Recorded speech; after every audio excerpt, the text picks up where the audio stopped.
ఇక తెలంగాణ వ్యాప్తంగా సంచలనంగా మారిన సీఎంఆర్ కాలేజ్ హాస్టల్ బాత్రూమ్ వీడియోల కేసులో పోలీసులు ఇద్దరిని అరెస్ట్ చేశారు. బీహార్ కు చెందిన కిషోర్, గోవిందులను పోలీసులు అరెస్ట్ చేశారు.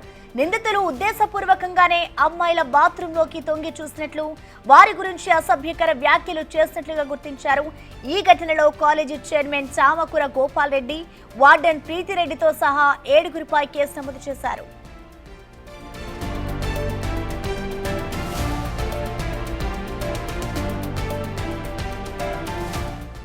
ఘటనకు సంబంధించిన కంప్లీట్ డీటెయిల్స్ ని మా ప్రతినిధి రానా అందిస్తారు. రానా, సిఎంఆర్ కాలేజీలో బాత్రూమ్ లో తొంగి చూసినటువంటి అంశం వెలుగులోకి వచ్చిన తర్వాత పోలీసులు అనేక కోణాల్లో కూడా విచారణ జరిపారు. చాలా మంది అమ్మాయిలు స్టూడెంట్స్ దగ్గర నుంచి కూడా వారు స్టేట్మెంట్స్ ను రికార్డ్ చేశారు. దాంతో పాటు అక్కడ పనిచేస్తున్నటువంటి సిబ్బంది దగ్గర కూడా స్టేట్మెంట్ ను వారు రికార్డ్ చేసిన తర్వాత వెనకాల 12 మంది ఈ మొత్తం మెస్ లో పనిచేసినటువంటి వ్యక్తులు ఉన్నారు, బీహార్ నుంచి వచ్చినటువంటి వాళ్ళందరూ కూడా. సో వాళ్ళ మీద అనుమానం వ్యక్తం చేస్తారు. అయితే అనుమానం వ్యక్తం చేసిన వాళ్ళు దాంట్లో కూడా కొంతమంది ఇన్నోసెంట్ పీపుల్ ఉన్నటువంటి నేపథ్యంలో ఎవరు ఎగ్జాక్ట్ గా ఆ రోజు బాత్రూమ్ లో తొంగి చూశారు. ఎందుకంటే 31st నైట్ లో మొత్తం స్టూడెంట్స్ అందరూ కూడా అక్కడ సెలబ్రేషన్స్ చేస్తున్నారు. అయితే కొంతమంది మాత్రం ఇక్కడ వాళ్ళ గ్రౌండ్ ఫ్లోర్ లోనే ఉన్నారు. వాళ్ళు గ్రౌండ్ ఫ్లోర్ లో స్నానం చేసుకుంటున్న సమయంలోనే తొంగి చూసినట్టుగా పోలీసులు నిర్ధారణకు వచ్చారు. అయితే సెల్ ఫోన్ లో కానీ అట్లాంటి ఏమీ చిత్రీకరించలేదనేది కూడా పోలీసులు విచారణలో చెప్పేటువంటి నేపథ్యం కనబడుతుంది. అయితే ఈ కేసులో దాదాపు 4 రోజుల పాటు కూడా విచారణ చేసిన తర్వాత ఇప్పుడు అఫీషియల్ గా వారిపైన కేసులు నమోదు చేశారు. బిఎన్ఎస్ యాక్ట్ కింద దాదాపు యుఎస్ 77 అలాగే 125, 49, 239 బిఎన్ఎస్ సెక్షన్స్ కింద కేసు నమోదు. దాంతో పాటు 11, 12 మీద కూడా నమోదు చేశారు. మరొక విషయం ఏమంటే 16, 17 పోక్సో కింద కేసులు కూడా నమోదు చేసినటువంటి నేపథ్యం అయితే కనపడుతుంది. ఎందుకంటే చిన్నపిల్లలు కూడా ఎక్కువ మంది ఉన్నారు కాబట్టి వీళ్ళందరూ కూడా ఇంజనీరింగ్ మొదటి సంవత్సరం చదివినటువంటి మహిళలు కూడా ఉన్నటువంటి నేపథ్యంలో వారందరూ కూడా 16, 17 వరకు వస్తాయి. సో ఈ నేపథ్యంలో ఈ పోక్సో కింద నమోదు చేసినట్టుగా పోలీసులు చెప్పారు. అయితే ఈ కేసులో మెయిన్ A1 గా నందకిషోర్ కుమార్, తర్వాత A2 గా గోవింద్ కుమార్ చేర్చారు. తర్వాత ఈ కాలేజ్ చైర్మన్ ఎవరైతే ఉన్నారో చామకూర గోపాల్ రెడ్డి A7 గా పోలీసులు చేర్చడం నేపథ్యం కనబడుతుంది. A3 గా హాస్టల్ వార్డెన్స్ అయినటువంటి అల్లం ప్రీతిరెడ్డిని ఈ రోజు ఎఫ్ఐఆర్ లో చేర్చారు. ఎందుకంటే ప్రీతిరెడ్డికి చెప్పినా కూడా ఆమె నిర్లక్ష్యంగా సమాధానాలు చెప్పడంతో పైగా పట్టించుకోకపోవడం, 2 రోజులైనా కూడా ఆమె సమాధానం చేయకుండా మహిళలు స్టూడెంట్స్ అందరూ కూడా ఫిర్యాదులు చేస్తే కూడా ఆమె పారిపోయింది అనేది కూడా చెప్పారు. ఆమె పైన కూడా కేసు నమోదు చేశారు. దాంతోపాటు A4 గా మరొక వార్డెన్ ధనలక్ష్మిని, తర్వాత ప్రిన్సిపాల్ ని కూడా దీంట్లో నిర్లక్ష్యం వహించారనేసి కూడా A5 గా ప్రిన్సిపాల్ ని దీంట్లో కేసులో నమోదు చేశారు. అనంత నారాయణని కేసు నమోదు చేశారు. దాంతోపాటు A6 గా కాలేజ్ డైరెక్టర్ ఎవరవుతున్నారో మద్దిరెడ్డి జగన్ రెడ్డి, వీళ్ళకి పోలీసులు ఇన్ఫర్మేషన్ ఇచ్చినా కూడా కనీసం తర్వాత మరుసటి రోజు పెద్ద ఎత్తున ఆందోళన చెలరేగినా కూడా ఎవరు కూడా పోలీసులకి ఫిర్యాదు చేయలేదు. ఇక్కడ ఆందోళన చెందుతున్నారు, కనీసం మాకు సెక్యూరిటీ కల్పించండి, లేకపోతే ఈ ఆందోళనలో వేరే వాళ్ళు వస్తున్నారు, వారి బారి నుంచి మాకు రక్షించాలని కూడా ఎటువంటి సమాధానం చెప్పలేదు. పైగా ఆ కాలేజీలో జరిగినటువంటి ఉదంత పైన కూడా వారు ఫిర్యాదు చేయలేదు.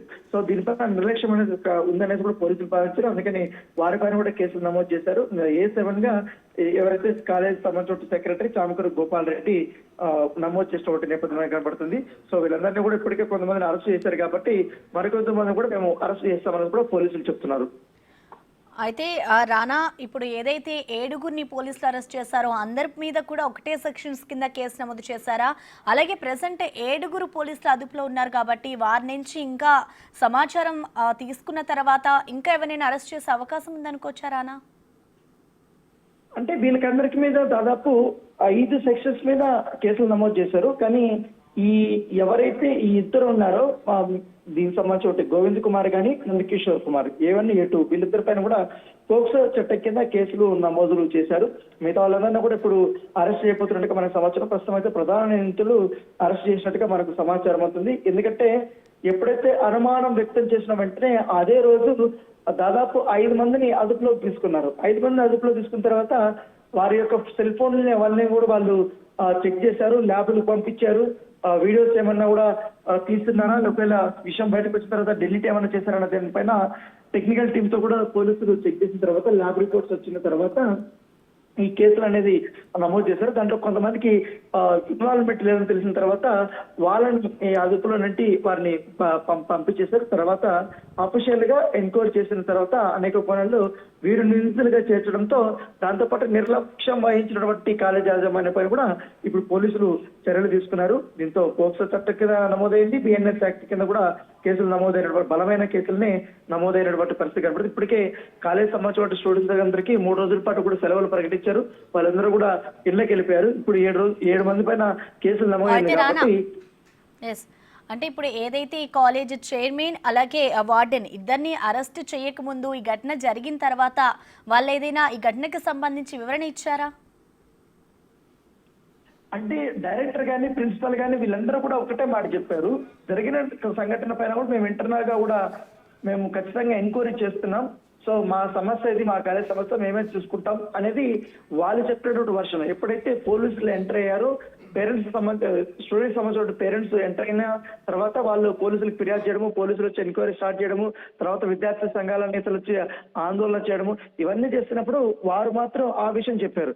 తర్వాత పోలీసులతో మనం మాట్లాడినప్పుడు, బిగ్ టీవీతో ఏసీపీ కూడా మాట్లాడినప్పుడు ఈ మొత్తం ఎంటైర్ ఈ ఎపిసోడ్ లో ఒక స్టూడెంట్ వచ్చి ఫిర్యాదు చేసిన తర్వాత తొందరగా వాళ్ళు రెస్పాండ్ కావడమే కాకుండా నిర్లక్ష్యంగా వ్యవహరించి స్టూడెంట్స్ పైనే వాళ్ళు అబాండాలు వేశారనేది కూడా పోలీసులు గుర్తించారు. దాంతో పాటు ఇటువంటి సేఫ్టీ మెజర్మెంట్స్ కూడా తీసుకోలేదు. హాస్టల్స్ సంబంధించినటువంటి బాత్రూమ్స్ పక్కన ఉన్నప్పుడు ఆ బాత్రూమ్స్ కూతవేటు దూరంలోనే జస్ట్ ఒక 10 మీటర్స్ వ్యవధిలోనే వాళ్ళకి అకామిడేషన్ ఎట్లిస్తారు బాయ్స్ కి అనేది ఆ పోలీసులు క్వశ్చన్ చేశారు. సో దీనిపైన కూడా ఎంక్వైరీ చేసిన తర్వాత వీరిని ఖచ్చితంగా కూడా నిర్లక్ష్యంగా ఉంది కాబట్టి కాలేజీ యాజమాన్యం పైన అప్పుడు పోలీసులు చర్యలు తీసుకున్నటువంటి పరిస్థితి. Right, thank you Rana.